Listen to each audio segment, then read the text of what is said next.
اور اللہ کی تقدیر تھی یہ جنگ جمل بھی ہونی تھی، جنگ صفین بھی ہونی تھی، اللہ کا نظام تھا، اس میں بھی اس کی حکمتیں رحمتیں چھپی ہوئی ہیں۔ جنگ جمل کی نوبت آ گئی، جب بیعت ہونے لگی تو سب سے پہلے بیعت کی حضرت طلحہ نے۔ ان کا یہ ہاتھ بیکار ہو گیا تھا احد کی لڑائی میں نا، تلوار وہ تیروں کو سہتے سہتے، جو اللہ کے نبی پر تیر آتا تو آگے ہاتھ کر دیتے تھے، تو سارا ہاتھ ختم ہو گیا تھا، وہ الٹے ہاتھ سے لڑتے تھے۔ اس کے بعد تو انہوں نے جب بیعت کی نا تو ایک آدمی نے کہا اوہو یہ بیعت تو ٹھیک نہ ہوگی، وہ بیکار ہاتھ سے کی نا، تو انہوں نے فال لی اس سے۔ اللہ کے نبی بھی فال لیتے تھے، کَإِنَّ هَذِهِ الْبَيْعَةَ لَا تَتِمُّ، یہ کام سرے نہیں چڑھے گا۔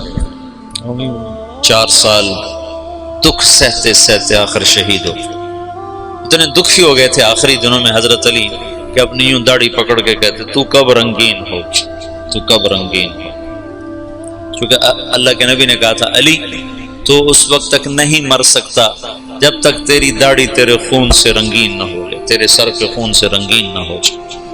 اور صالح علیہ السلام کی اونٹنی کا قاتل اشقا تھا، میری امت کا اشقا وہ ہوگا جو تجھے قتل کرے گا۔ تو پھر ایسے داڑھی کو پکڑ کر کہتے تو کب رنگین ہو، پھر کہتے وہ اشقا کدھر ہے، وہ اشقا کدھر ہے، وہ آتا کیوں نہیں، وہ کدھر ہے۔ اتنے دکھی ہو گئے تھے، بے وفائی، لوگوں کی جفا۔ حضرت معاویہ رضی اللہ عنہ کو شام کا ٹکڑا ملا جو بڑے سلیقے والے، بڑے طریقے والے، بڑے وفادار، اور حضرت علی رضی اللہ عنہ کو کا امتحان بڑا تھا، بڑوں کے امتحان بھی بڑے، ان کو عراق ملا جہاں کے لوگ منافقانہ عادات اور ہر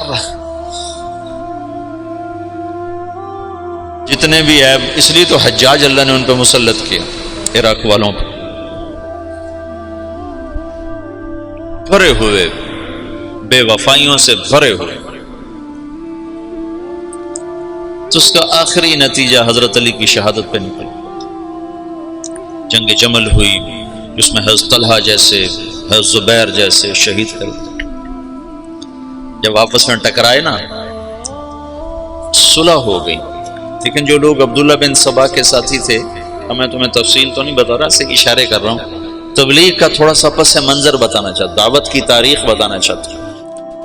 جب صلح ہو گئی تو رات کو انہوں نے طے کیا کہ آدھے ادھر حملہ کر دو، آدھے ادھر حملہ کر دو، جو بیچ میں فسادی تھی۔ تو تہجد کے وقت آدھے لوگوں نے حضرت علی پہ حملہ کر دیا، آدھوں نے حضرت زبیر، حضرت عائشہ کے لشکر پہ حملہ کر دیا، اور دونوں طرف شور مچا دیا۔ علی نے حملہ کر دیا، انہوں نے کہا زبیر نے حملہ کر دیا۔ تو علی کہنے لگے او ہو آئے ہائے۔ حضرت حسن جب نکلنے لگے نا اس کے لیے، عراق کے لیے، تو حضرت حسن نے کہا بابا مت نکلو ورنہ تمہاری جنگ ہو جائے گی۔ کہا میرے ہوتے ہوئے کیسے ہوگی؟ کہا ہو جائے گی دیکھ لینا، نہ جا، مدینہ نہ چھوڑ، مدینہ نہ چھوڑ۔ تقدیر غالب آئی۔ جب جنگ ہو گئی تو پھر حضرت حسن سے کہا بیٹا کاش میں تیری بات مان لیتا، اور ہائے کاش میں آج سے 20 سال پہلے مر گیا ہوتا اور یہ دن میں نہ دیکھتا۔ چھوڑ گئی جنگ۔ پھر جب تلواریں چنگاریاں برسانے لگیں تو حضرت علی نے زور سے آواز لگائی این زبیر بن العوام۔ زبیر نے کہا میں ہوں، کہ میرے سامنے آ۔ اللہ اکبر، 10 مبشرہ آمنے سامنے۔ تو کہا تمہیں وہ دن یاد ہے جب تو اور میں مسجد میں اکٹھے آئے تھے، ہاتھوں میں ہاتھ دیے، پکڑے ہوئے تھے، لیے ہوئے تھے، اور اللہ کے نبی نے تم سے پوچھا تھا تمہیں علی سے محبت ہے؟ تو تم نے کہا تھا ہے۔ تو اللہ کے نبی نے کہا تھا ایک دن آئے گا تو اس کے خلاف تلوار اٹھائے گا اور تو اس وقت حق پہ نہیں ہوگا۔ کہا یاد ہے؟ ہاں یاد آ گیا۔ کہا تو میرے خلاف تلوار اٹھاتا؟ ان تلوار ایسے ڈالی، گھوڑے کو واپس موڑ۔ تو عبداللہ بن زبیر وہ روح رواں تھے لشکر عائشہ کی، کدھر جاتے ہو؟ کہاں جا رہے ہو؟ کہا وہ علی نے مجھے ایک بات یاد دلا دیا، میں واپس جا رہا ہوں، میں نہیں لڑوں گا۔ کہا ہمیں جنگ میں جھونک کے خود واپس جا رہے ہو؟ کہا میرے سامنے حق آ چکا ہے، اب میں ہاتھ نہیں اٹھا سکتا۔ کہا پھر ہم تو نہیں پیچھے ہٹ سکتے، اب تو فیصلہ ہو کر ہی پیچھے ہٹیں۔ طلحہ رضی اللہ تعالیٰ عنہ کو بھی حضرت زبیر نے کہا، زبیر طلحہ یہ بات یاد کر، اللہ کے نبی نے مجھے کہا تھا۔ انہوں نے بھی گھوڑے کو واپس موڑ لیا، لیکن ان کو تو ایک تیر لگا اور اس میں وہ گر کے شہید ہو گئے، اور زبیر رضی اللہ تعالیٰ عنہ وہاں سے نکل گئے۔ آگے ایک جگہ سوئے ہوئے تھے تو ابن جرموز نے سوتے سوتے ان کو قتل کر کے ان کا سر کاٹ کے حضرت علی کو آ کر پیش کیا، تو حضرت علی نے فرمایا زبیر کے قاتل کو جہنم کی بشارت ہو۔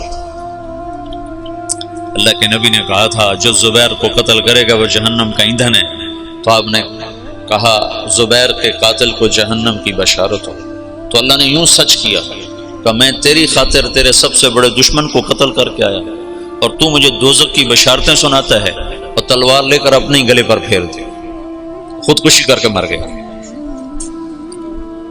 جہنم سچ ہو گیا۔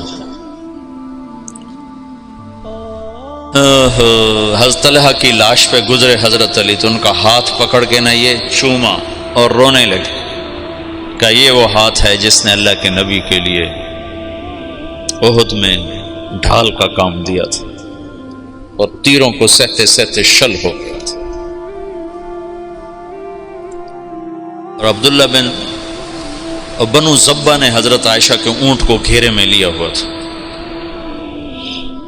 اور ایسے لوہے کی دیوار بن گئے تھے بنو زبہ کو تو حضرت عائشہ ہی بخشوا جائیں گے انشاءاللہ۔ کہتے ہیں الموت احلی عندنا من العسل نحن بنو زبة اصحاب الجمل نحن بنو الموت اذ الموت نزلی ننعبن عفان باطراف الاسل ردوا علینا شیخنا ثم بجلی۔ یہ رجز پڑھ رہے تھے اور جان کی بازی لگا رہے تھے۔ ایک دفعہ ایک شخص ملنے آیا حضرت عائشہ رضی اللہ تعالیٰ عنہ سے، کہا کہاں سے ہو؟ کہا میں بنو زبہ سے ہوں۔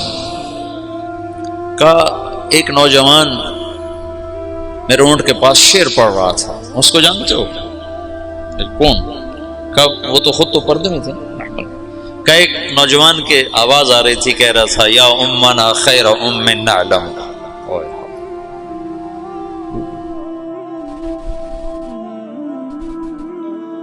یا امنا خیر ام نعلم اما ترین کم شباب یکلم وتفتلی حامته والمعصم۔ تو وہ کہنے لگا جی وہ میرا سگا بھائی تھا۔ تو عائشہ روتے روتے روتے ساری چادر آنسوں سے تر کر دی۔ تو ایسے ایسے شاہ سوار اس دن شہید ہوئے جو اکیلے اکیلے ہزاروں پر بھاری تھے، طرفین سے۔ پھر آخر میں عبداللہ بن زبیر رضی اللہ تعالیٰ عنہ نے حضرت عائشہ کے اونٹ کو پکڑا، پھر آخر تک وہ جمے، ورنہ جو آتا تھا وہ قتل ہو جاتا، یا وہ قتل ہو جاتا یا قاتل یا حملہ آور قتل ہو جاتا تھا۔ ایک دو بڑے شاہ سوار آمنے سامنے آئے، دونوں ایک ایک ہزار پر بھاری تھے، ایک ادھر ایک کے ہاتھ میں حضرت عائشہ کا اونٹ، دوسرا حضرت علی کی طرف سے، دونوں ایک دوسرے کے وار سے ایک وقت میں ختم ہو کے گر گئے۔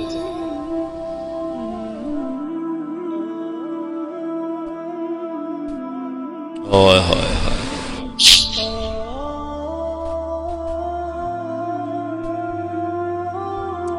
پھر وہ آخر حضرت علی نے کہا اونٹ کو گراؤ ورنہ جنگ ختم نہیں ہوگی، اونٹ کو گراؤ۔ انہوں نے اونٹ پر وار کیے، اونٹ گرا۔ جو دور کے لوگ تھے انہوں نے وہ کو تحقیق پھر تھوڑے ہوتے ان کو، ہو حضرت اما عائشہ تو شہید ہو گئے، بس وہ ایسے دل برداشتہ ہوئے کہ پھر میدان چھوڑ دیا۔ تو حضرت علی نے فرمایا کوئی کسی کے پیچھے قتل کے لیے نہ بھاگے، مال غنیمت کے طور پر مال نہ لوٹا جائے۔ تو محمد بن ابو بکر حضرت عائشہ کے بھائی، اسماء بنت عمیس کے بیٹے، وہ حضرت علی کی طرف سے تھے۔ تو جب اونٹ گرا تو وہ بھاگ کر آئے، انہوں نے جلدی سے اندر ہاتھ ڈالا۔ تو بہن ہے کہ پتہ کرنے کے لیے کہ خیریت تو ہے۔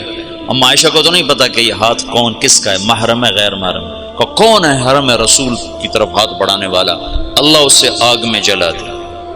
وہ میں تیرا بھائی ہوں محمد کا، ہو گیا جب مصر پر حضرت معاویہ رضی اللہ عنہ نے چڑھائی کی تو اس وقت محمد بن ابی بکر یہ مصر کے گورنر تھے حضرت علی کی طرف سے، تو ان کو شکست ہوئی اور یہ بھاگے اور پھر پکڑے گئے، تو ان کا پیاس سے برا حال تھا، زبان نکل رہی تھی، کہنے کہ مجھے پہلے پانی پلاؤ پھر قتل کرنا۔ تو حضرت معاویہ کے لشکر کے امیر نے کہا عثمان کو تم نے پیاسا مارا، یہ حضرت عثمان کے قاتلوں میں شریک تھے۔ محمد بن ابی بکر آ کر ایسے داڑھی پکڑی، حضرت عثمان کی داڑھی کو یہاں سے پکڑ کے یوں جھٹکا دیا، تو انہوں نے کہا تیرا باپ تو اس داڑھی کی بڑی قدر کرتا تھا۔ تو ایسی شرم آئی کہ واپس چلے گئے، بس اس کے بعد حصہ نہیں لیا، لیکن وہ داڑھی پکڑنا ہی کافی ہو گیا تھا۔ تو انہوں نے کہا عثمان کو پیاسا مارتے ہو، خود پانی مانگتے ہو، کہ تمہیں اسی پیاسا قتل کروں۔ معاویہ بن خدیج ایسے کوئی امیر کا نام تھا، مجھے پورا نام یاد نہیں ہے، ذہن سے نکل گیا، قتل کیا۔ پھر ایک گدھے کی کھال میں اس کی لاش کو لپیٹ کر اسے آگ لگا دی اور وہ جل گئے۔ حضرت عائشہ کا فرمان سچا ہوا، اللہ اسے آگ میں جلا دیا۔ تو ایک دفعہ جو دعوت کو جھٹکا لگا ہے، یہ اللہ کا نظام تھا، اختلاف ہونا تھا۔